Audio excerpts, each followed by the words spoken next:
चर्चा चल रही है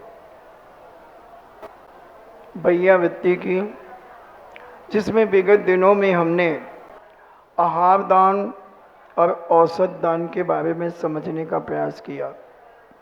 जैनाचार्यों ने 4 प्रकार के दान कहे: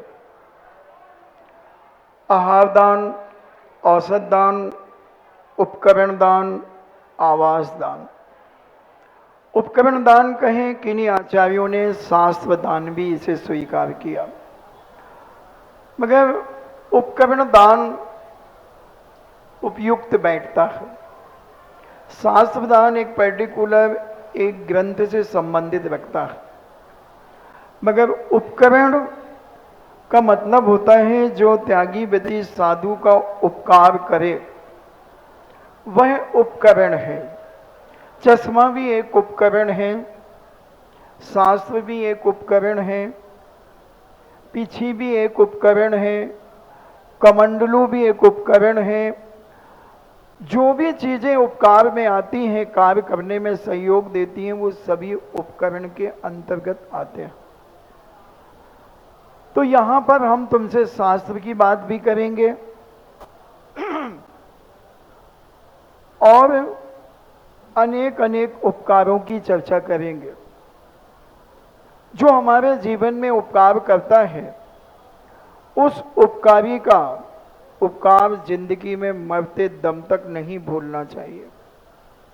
नीतिकारों ने तो यहां तक कह दिया कि अगर तुम्हारे जीवन में किसी ने एक अक्षर भी पढ़ाया है, तो उसका उपकार तुम अपने जीवन में कभी मत भूलना। जिसने भी तुम्हें जो अच्छी चीजें दी हैं, उसका उपकार मरते दम तक तुम कभी विस्मरण नहीं करना। जिन जिन कारणों से तुम्हारा उपकार हुआ है, माता पिता ने तुम्हें जन्म दिया है, माता पिता ने तुम्हें जन्म दिया है, काश माता पिता जन्म देते ही तुम्हें डस्टबिन में फेंक देते तो तुम क्या करते? तुम्हारे गर्भ में ही आते ही माता पिता तुम्हारी एबॉर्शन करा देते तो तुम क्या करते? जन्म लेते ही तुम्हें किसी को बेच देते तो तुम क्या करते? जन्म लेकर के तुम्हें कहीं कचरा घर में डाल देते तो तुम क्या करते? मगर उन्होंने कितना बड़ा उपकार किया। आज का बच्चा माता पिता का उपकार नहीं समझने के कारण परिवार में भी कलह पैदा कर देता है। एक बहू अगर पराए घर की आती है, वो इतना ही नहीं समझती कि इस परिवार ने हमारे लिए कितना बड़ा उपकार किया है कि अपने बेटे का पानी ग्रहण करके इसने मुझे अपनी बेटी तुल्य समान बनाया है। और वह सासू भी नहीं समझती कि एक पराए घर की बिटिया ने आज अपने इस घर को अपना घर बनाकर मुझे मां के समान जो सम्मान दे रही है, कितना बड़ा उपकार मेरे जीवन में कर रही है।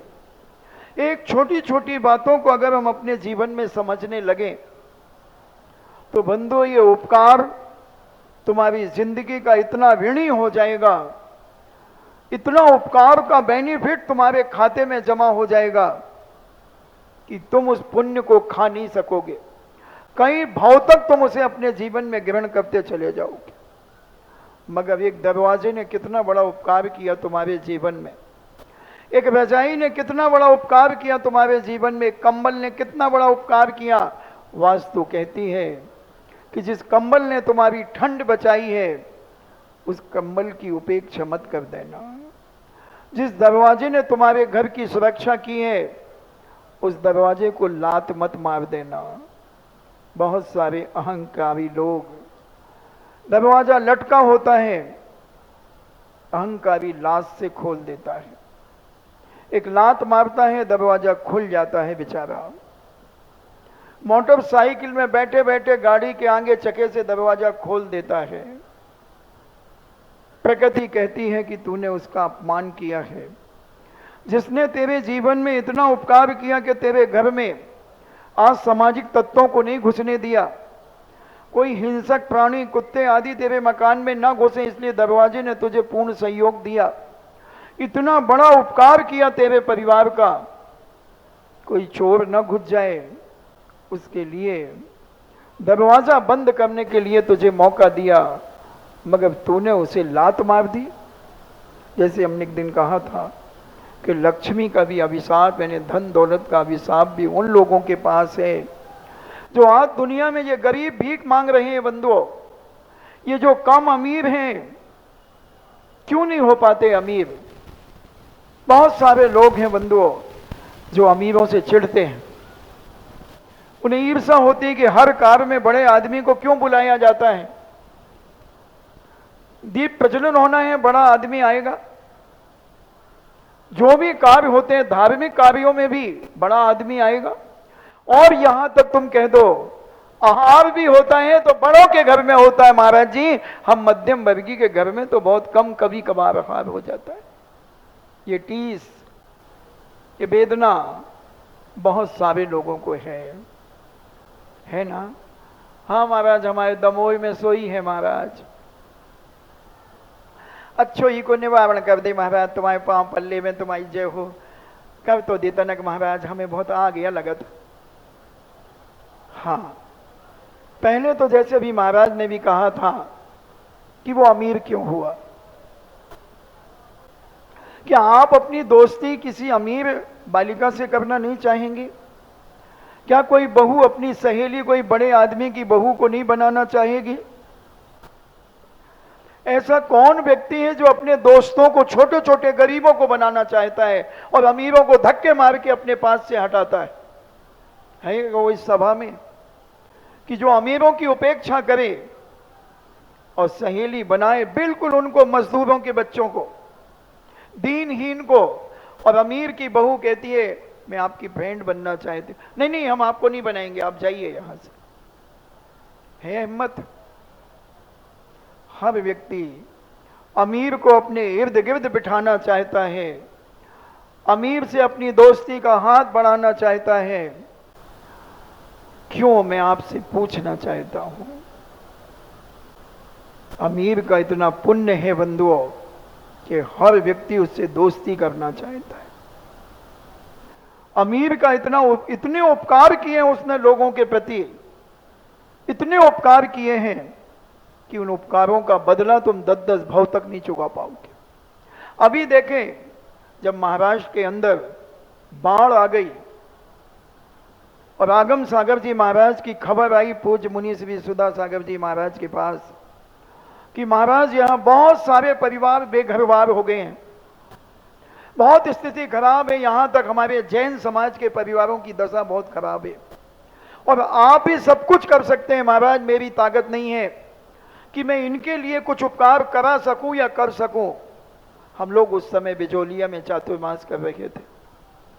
2 चातुर्मास हमने 19.5 महीने बिजोलिया के अंदर रहे। तब महाराज ने विचार किया क्या करना चाहिए। बोले क्या चाहते हो तुम? उन्होंने कहा इनके पास कपड़े नहीं है, खाने के लिए नहीं है, रहने के लिए जगह नहीं है महाराज, सारे मकान डूब करके ढह गए हैं। महाराज को करुणा जागी, महाराज के अंदर एक वेदना जागी कि हे भगवान, हमारे जैन समाज के साथ धर्मियों के साथ साथ प्राणीवाद की दशा बहुत खराब है। महाराज ने अपनी जिज्ञासा में एक आह्वान किया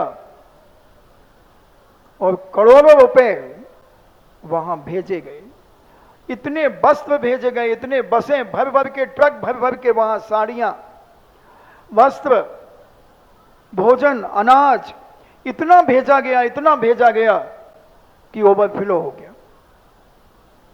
और जब ये पाद अशोक पाटनी पूज्य मुनि श्री के पास जब आए तो उन्होंने कहा कि महाराज क्या करना है बताएं आप। महाराज ने कहा मैं क्या बताऊं? बोले नहीं, आप जो कहें वो करने को मैं तैयार हूं। महाराज ने कहा अभी चल रहा है, ठीक चल रहा है। सारे राजस्थान से करोड़ों रुपया वहां पहुंचा।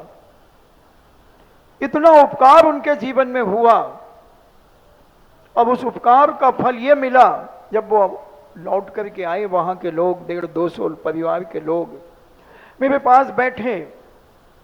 मैंने उनसे कहा, दोस्तों तुम्हारे महाराष्ट्र में बहुत पद्मावती को पूजा जाता है, बहुत सारे साधु बड़ी अपनी दुआएं देते हैं कि पद्मावती रक्षा करती है। मैंने फिर तुम्हारी रक्षा क्यों नहीं की दोस्तों, बताओ। तुम इतने संकट में ग्रसित हो गए, पूरी समाज, गांव का गांव डूब में आ गया।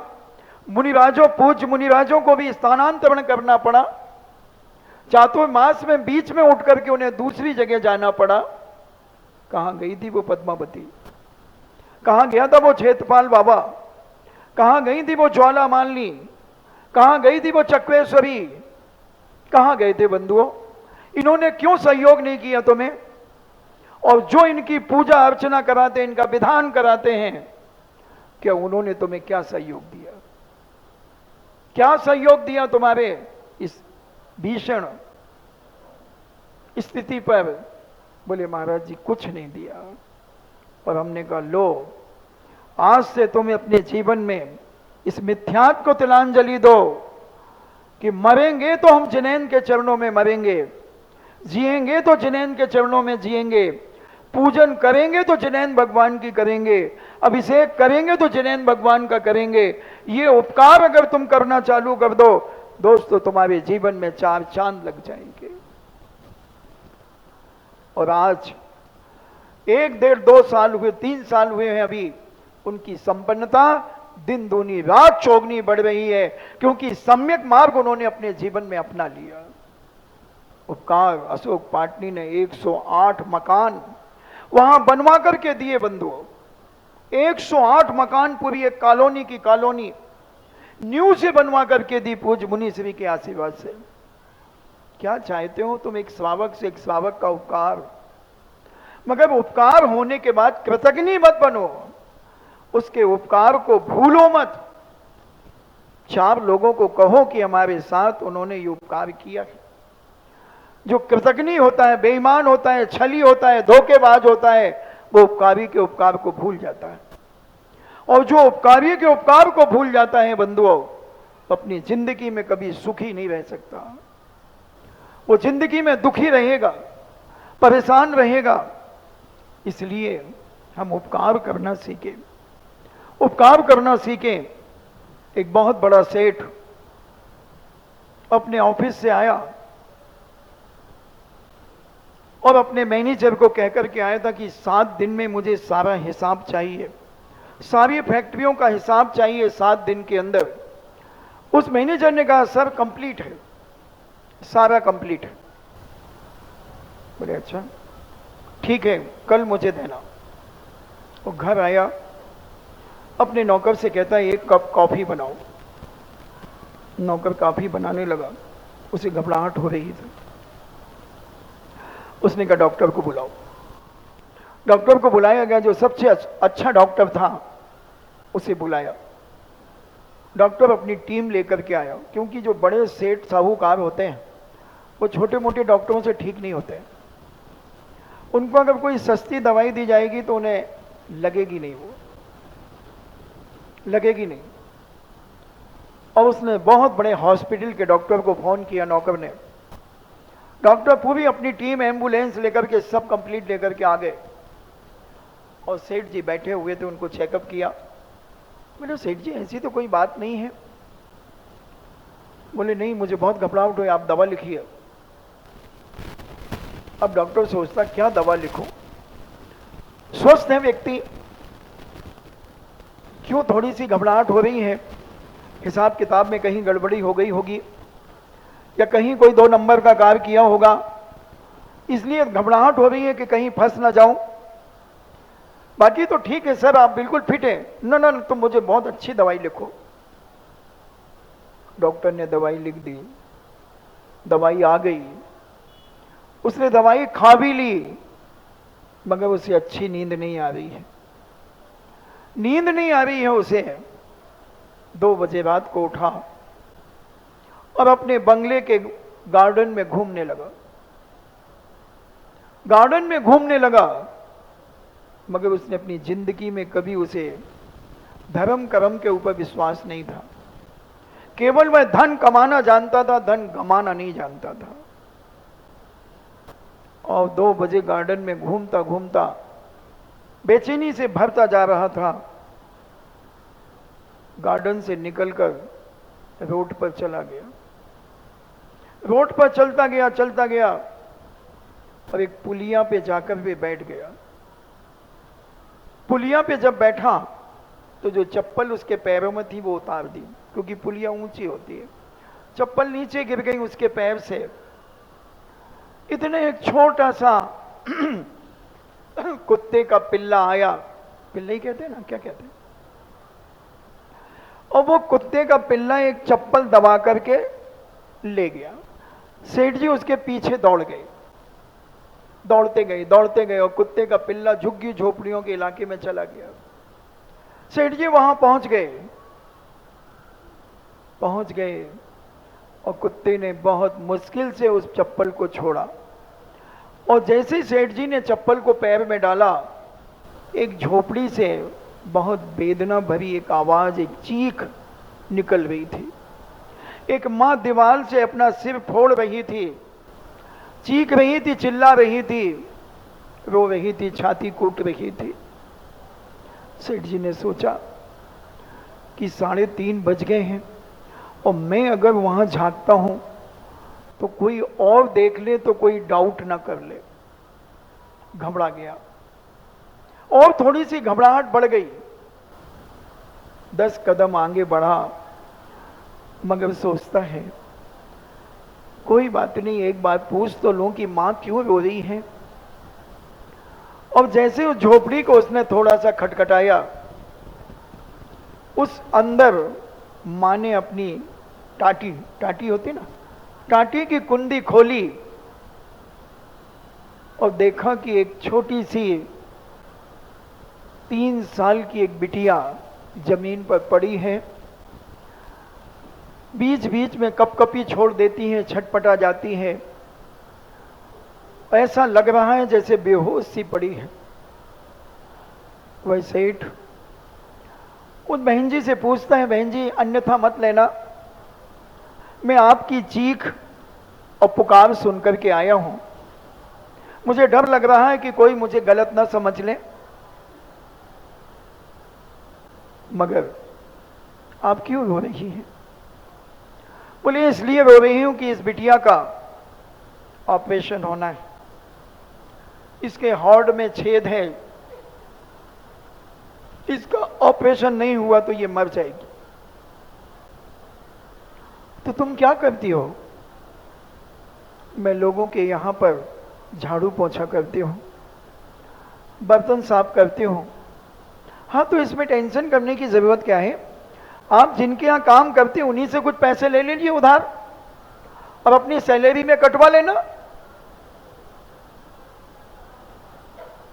वो कहती है कितना देंगे? वो 2000-3000 रुपए महीने देते हैं और उसके ऑपरेशन के लिए लाखों रुपए लगना। कैसे करेंगे, क्या होगा?